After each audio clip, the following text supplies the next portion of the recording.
आत्मा निकालने वाली चुड़ैल। ये कहानी जमशेदपुर नामक गांव की है। इस गांव में पीयूष नाम का एक व्यक्ति अपनी धर्मपत्नी निर्मला के साथ रहता है। पीयूष की एक ही संतान थी, गौरी, जो 7 वर्ष की थी। एक दिन रात में, अरे गौरी बिटिया, रात बहुत हो गई है, चलो अब जल्दी से सो जाओ। नहीं माँ, मैं अभी नहीं सो रही, मुझे खेलना है। अरे बिटिया, बहुत रात हो गई है, चलो अब सो जाओ। गौरी वहाँ से बाहर भाग जाती है। मेरी बिटिया, बाहर न जाओ, रात बहुत हो गई है। अरे क्या हुआ भाग्यवान, क्यों इतना चिल्ला रही हो? ये आपकी बिटिया ने मेरे नाक में दम कर रखा है। कब से उसे कह रही हूँ कि सो जाओ, पर वो बाहर खेलने चली गई। तभी बाहर एक बूढ़ी महिला आवाज लगाती है। अरे बेटा, मुझ गरीब को थोड़ा भोजन दे दो। अरे निर्मला, इतनी रात गए, ये कौन आवाज लगा रहा है? निर्मला घर के बाहर आती है। गौरी वहीं घर के आंगन में बैठी हुई थी। अरे माँ जी, आप कौन हैं? बिटिया, 2 दिन से मैं भूखी हूँ, अगर थोड़ा भोजन मुझे मिल जाए तो तुम्हारी बड़ी कृपा होगी। हाँ माँ जी, आप रुकिए, मैं अभी आपके लिए भोजन की व्यवस्था करती हूँ। चलो बिटिया गौरी, अब सो जाओ। नहीं माँ, मुझे नहीं सोना है, मैं यहीं बैठूंगी। अरे क्या हुआ बिटिया, सो क्यों नहीं रही हो?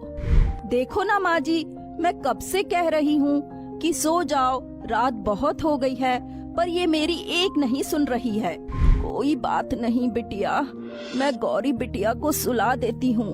निर्मला घर के अंदर भोजन लेने के लिए चली जाती है। तभी वो बुढ़िया गौरी को अपनी गोद में ले लेती है और गौरी के माथे पर हाथ रखकर वो बूढ़ी महिला एक भयानक चुड़ैल का रूप धारण कर लेती है। देखा, मैंने इसे सुला दिया, अब मैं इसके शरीर की आत्मा निकाल कर इसे अपने साथ ले जाऊंगी। हा हा हा हा। अरे माँ जी, आपने तो गौरी बिटिया को सुला दिया। चुड़ैल वापस अपने बूढ़ी महिला के रूप में आ जाती है। हाँ बिटिया, ये लो अपनी गौरी बिटिया को अंदर ले जाकर सुला दो, अब मैं चलती हूँ। निर्मला को इस बात का जरा सा भी अंदाजा नहीं था कि वो बूढ़ी महिला एक चुड़ैल थी और उसने उसकी बिटिया को जान से मार दिया था और उसकी आत्मा को अपने साथ लेकर चली गई थी। अरे वाह, गौरी बिटिया सो गई। हाँ, वो माँ जी आई थी ना, उन्होंने ही सुला दिया। चलो अच्छा ही है, अब हम भी सो जाते हैं। वो चुड़ैल फिर उसी गांव के राकेश नामक एक व्यक्ति के घर जाती है। राकेश उस बूढ़ी महिला को अपने घर के अंदर बुलाता है और उसे भोजन करने के लिए कहता है। अरे वाह, तुम्हारा ये पुत्र तो बड़ा ही आज्ञाकारी है। अच्छा यश पुत्र, तुम इन माँ जी को अच्छे से भोजन करवा दो, मैं अपने कमरे में जाता हूँ। अरे पुत्र यश, आओ, मैं तुम्हें एक लोरी सुनाती हूँ। वो चुड़ैल यश को भी अपनी गोद में लेकर उसके माथे पर हाथ रखकर उसे भी जान से मार देती है और उसकी आत्मा को अपने कैद में लेकर वहाँ से चली जाती है। अरे वो माँ जी कहाँ चली गई और ये यश पुत्र सो कैसे गया? चलो अच्छा है, कम से कम सो तो गया। वो चुड़ैल इसी तरह गांव के कुछ व्यक्ति के घर जाती है और वहाँ पर बच्चों को वैसे ही सुलाकर उनकी आत्मा को अपने साथ लेकर चली जाती है। अगले दिन सवेरे, अरे गौरी बिटिया, सवेरा हो गया है, चलो जल्दी उठ जाओ। गौरी तो मर चुकी थी।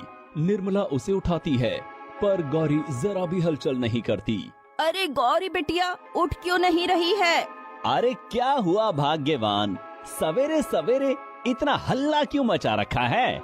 जी देखिए ना, मैं कब से गौरी बिटिया को उठा रही हूँ, पर ये तो कुछ हलचल भी नहीं कर रही है। पीयूष और निर्मला गौरी को तुरंत डॉक्टर के पास ले जाते हैं। डॉक्टर गौरी का चेकअप करते हैं। पीयूष, आपकी गौरी बिटिया तो मर चुकी है। पीयूष और निर्मला ये सुनते ही उस अस्पताल में गिर जाते हैं और जोर जोर से रोने लगते हैं। तभी राकेश और गांव के सभी व्यक्ति अपने अपने बच्चों को लेकर उसी अस्पताल में आते हैं। डॉक्टर साहब, मेरा पुत्र कल रात से सोया था और अभी तक ये उठ ही नहीं रहा। इसी तरह डॉक्टर सारे गांव के व्यक्तियों के बच्चों का चेकअप करता है। अरे ये कैसी अनहोनी है। एक साथ गांव के इतने सारे बच्चे अचानक सोते के सोते ही रह गए। इनकी मृत्यु कैसे हो गई? सारे गांव में तहलका मच गया था। सब इसी बात से परेशान थे कि अचानक से ये सारे बच्चों की मृत्यु कैसे हो गई। डॉक्टर साहब, कल रात मेरे घर एक बूढ़ी महिला आई थी और वो हमसे भोजन मांग रही थी। तब उसी ने हमारी गौरी बिटिया को अपनी गोद में सुलाया था। तब से गौरी बिटिया अभी तक उठी नहीं है। अरे पीयूष, कल रात मेरे घर भी एक बूढ़ी महिला भोजन मांगने आई थी।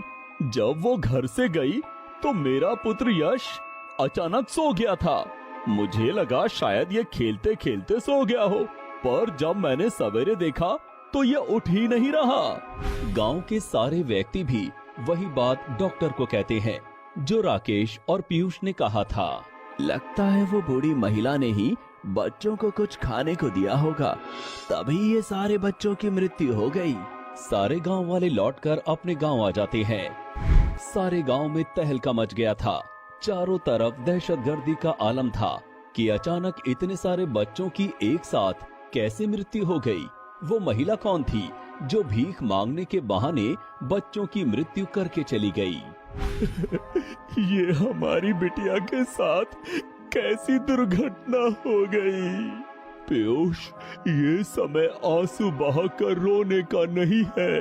हमें सबसे पहले इस बात का पता लगाना होगा कि आखिर वो बूढ़ी महिला थी कौन और कहां से आई थी। हाँ पीयूष, राकेश की बात सही है। सबसे पहले हमें इस बात का पता लगाना होगा कि वो बूढ़ी महिला आई कहां से थी। सारे गांव वाले इसी चिंता में लगे हुए थे। तभी उस गांव का एक चिंटू शराबी, जो हमेशा शराब के नशे में लथपथ रहता था, वहां आता है। अरे पीयूष, तुम्हारी गौरी बिटिया इस गांव के कुछ बच्चों के साथ जंगल में खेल रही है। तुम्हें शर्म नहीं आती अपनी बिटिया को इतने घने जंगल में भेजते हो खेलने के लिए? अरे चिंटू, तुम जाओ यहाँ से, हम लोग काफी परेशान हैं। अरे राकेश, तुम्हारा पुत्र भी उसी जंगल में खेल रहा है, जाकर उसे देख कर आओ। ये कहकर चिंटू वहाँ से चला जाता है। गांव वाले चिंटू की बात सुनकर बहुत हैरान हो जाते हैं। जी सुनिए, मुझे लगता है ये पिंटू की बात सही है। हमें एक बार उस जंगल में जाकर देखना ही होगा। कैसी बातें कर रही हो निर्मला? हमारी बिटिया की लाश हमने खुद देखी है, फिर हमारी बिटिया वहाँ कैसे हो सकती है? फिर भी हमें एक बार वहाँ जाकर देखना चाहिए। सारे गांव वाले मिलकर चिंटू के बताए हुए उस जंगल में जाते हैं। वहाँ सारे गांव के बच्चों की आत्मा खेल रही थी। अरे, ये तो हमारे गांव के बच्चे हैं, पर ये सब कैसे हो सकता है? ये सारे बच्चे तो मर चुके थे, फिर ये सब यहाँ कैसे खेल रहे हैं? तभी वहाँ वो भयानक चुड़ैल प्रकट होती है। सारे गांव वाले उस चुड़ैल को देखकर डर जाते हैं। अरे पीयूष, ये तो चुड़ैल है। लगता है इसी ने हमारे सारे गांव के बच्चों को मारा है। राकेश, हमें तुरंत एक तांत्रिक बाबा के पास जाना होगा और उन्हें सारी बात बतानी होगी। सारे गांव वाले मिलकर गांव के एक तांत्रिक बाबा के पास जाते हैं और बाबा को सारी बात विस्तार से बताते हैं। गांव वालों, जिन बच्चों को आपने उस जंगल में खेलते देखा है, वो उन बच्चों की आत्मा थी। उसी चुड़ैल ने उन बच्चों को मारा है और वो चुड़ैल दोबारा इस गांव में आ सकती है। बाबा, हमें इसका कोई उपाय बताइए। कैसे हम उस चुड़ैल से छुटकारा पाएं? उस चुड़ैल से छुटकारा पाने का सिर्फ एक ही उपाय है। ये चुड़ैल बच्चों की आत्माओं को अपने कब्जे में लेकर उन्हें अपने साथ लेकर जाती है। हमें आज रात किसी एक खाली घर में एक बच्चे का पुतला रखना होगा और उस घर में एक ऐसी वस्तु रखनी होगी जिसमें से बच्चे के रोने की आवाज आए। पर बाबा, इससे क्या होगा? मैं उस बच्चे के पुतले में एक धागा रखूंगा और उस कमरे में ऐसा मंत्र रखूंगा कि जैसे ही चुड़ैल उस कमरे में आए वो हमेशा हमेशा के लिए उसी घर में कैद हो जाएगी। सारे गांव वाले मिलकर ये उपाय करते हैं। तभी रात के समय वो चुड़ैल वहाँ आती है। उसे उस घर से बच्चे के रोने की आवाज आती है। लगता है इस घर में कोई बच्चा रो रहा है।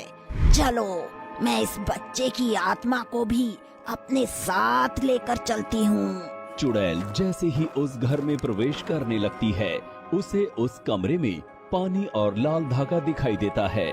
अच्छा, तो ये गांव वाले मुझे इस कमरे में कैद करना चाहते हैं। वो चुड़ैल पीछे आ जाती है और उस घर में नहीं जाती।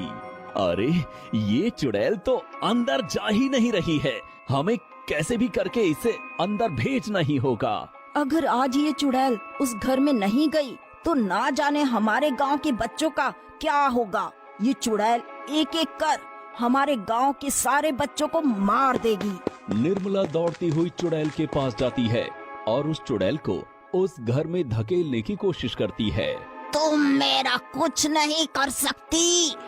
भले ही आज मैं मर जाऊं, पर मैं तुम्हें अपने साथ लेकर मरूंगी। निर्मला उस चुड़ैल के साथ हाथापाई करने लगती है। तभी वो चुड़ैल निर्मला की गर्दन काट देती है और निर्मला की वहीं मृत्यु हो जाती है। पीयूष ये देखकर बहुत रोने लगता है। सारे गांव वाले मिलकर उस चुड़ैल पर एक साथ हमला करते हैं। वो चुड़ैल इतनी शक्तिशाली होती है कि वो गांव के हर व्यक्ति को एक एक कर पटकती जाती है। अरे भाई पीयूष, ये चुड़ैल तो हम सब पर भारी हो गई। ये तो सारे गांव वालों को एक एक कर पटकती जा रही है। हम इससे नहीं निपट सकते।